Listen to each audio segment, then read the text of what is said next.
ASK or amplitude shift keying.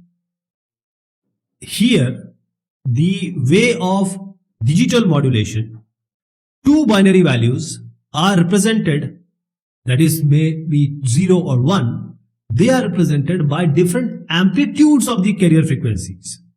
What is the amplitude? Amplitude is the distance from the base level, how high the trough is or the crest is. So the amplitude for 0 can be like this, and for 1 it can be like this. So the change in amplitude will reference different bits, different binary values. Okay.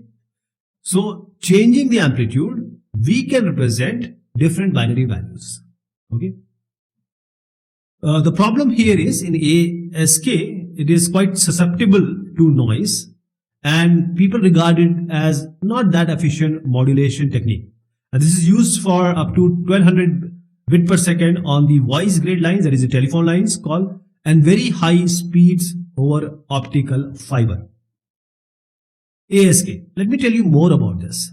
This is your bit stream. The main idea, we are trying to modulate. We are changing these bits to signals.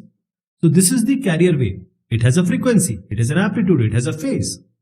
So how to represent it using the amplitude? So wherever you see 1 here, only that will be output. Wherever you 0 you are seeing here, there will be no amplitude. You can say amplitude is 0. You can even reduce the amplitude, that can be done. But here you see no 0, no amplitude. In everywhere 1 you see, you will see the same wave. 0, you will not say any wave. That is the amplitude will decide. This is the amplitude shift keying. So in amplitude shift keying, two different amplitudes are used to represent 0 and 1.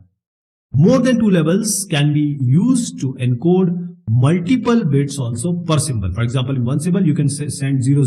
You can send 010 like this.